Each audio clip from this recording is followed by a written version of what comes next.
So I don't know how familiar you are with coding, and if you're just starting off, especially with students, I found this one to be a real simple one, and they can make it as complex as they want. But the coding part is pretty easy. So it's called a rotoscope, and what I'm going to do is I'm going to take these three circles here, and I'm going to replace the red circle, or replace my mouse with the red circle. And I'm going to get the orange and the yellow to kind of trail along like like sparks or something. Um, so I always give the students a tutorial in Word that always has the code written for them, and then they can manipulate it once they kind of understand how it works. But then I also kind of give them written directions. And this year I'm going to start recording videos so they can watch the videos and then go back and forth. So if they're more of a visual learner, they can watch the video. If they're more, a reading learner, they can read the tutorial. But I'm going to start kind of super basic. So I drew these three objects, and I'm going to convert this one into a movie clip. And so you hit FN F8 or convert to symbol, and I choose movie clip.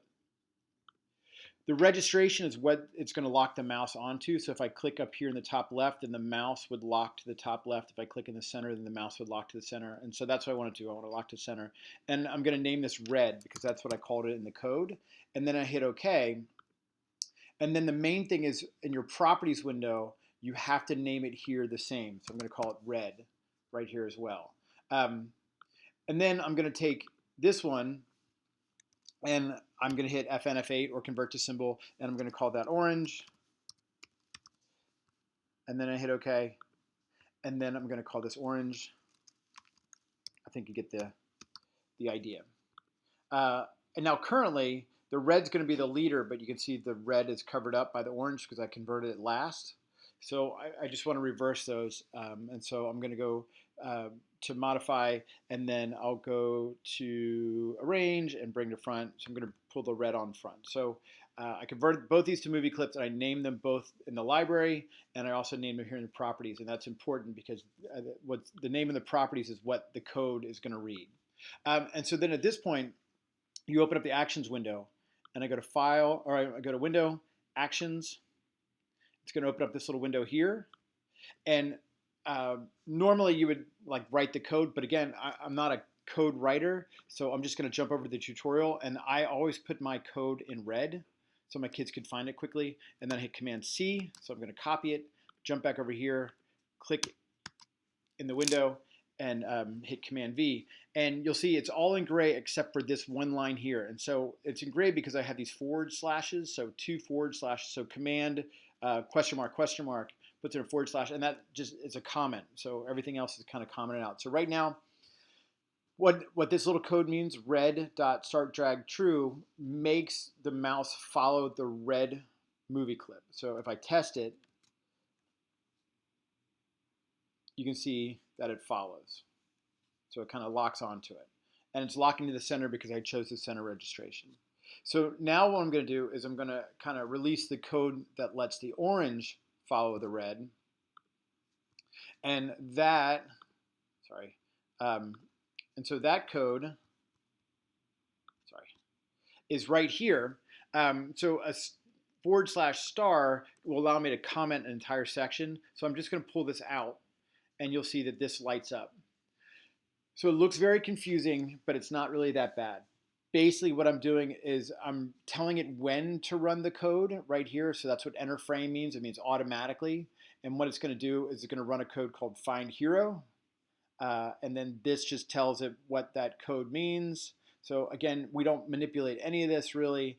This is what's important. So this right here is it finds the movie clip of orange and the X value of orange, and then it runs this little thing. Basically, all you need to know is these two lines will make the orange follow the red at a speed of 6. So the lower the number, the faster it moves, the higher number, the slower it moves. So if I test it right now, you can see the orange follows the red. So imagine a dragon with a tail. And then if I would like to add the yellow into the mix, then what I would do is I would again convert the yellow. So I hit FN F8. I'm on a Mac. And then I would call this yellow. And then I hit OK. And so now that converted it to a movie clip. But I have to remember in the properties window, and this is the one thing that I always forget and my students always forget, is we have to name it. Otherwise, the code can't find it. So the properties window, I call it yellow.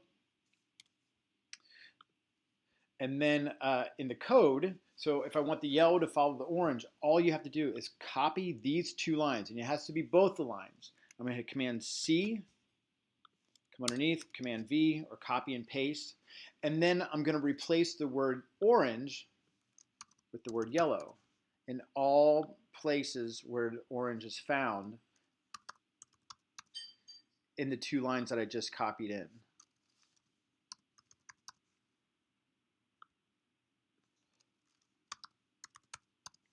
And then here where it says red, so basically right now the yellow is following the red, but I don't want it to follow the red. I'd like it to follow the orange, so it gives it more of a tail-like feel to it. So I'm going to replace that with orange. And all this is explained in the written tutorial, so the kids can go back and look at it. But if you make a video like this, it's also kind of helpful. But so now I'm going to test it, and then now they follow each other like a tail. You'll notice the yellow is on top because it's the last thing I converted into a graphic or into a movie clip, so it puts it on top so you can object arrange and send that to back. But so the kids can design something up front and then create a tail that follows. And I can send you some tutorials or some samples if you'd like. All right, good luck.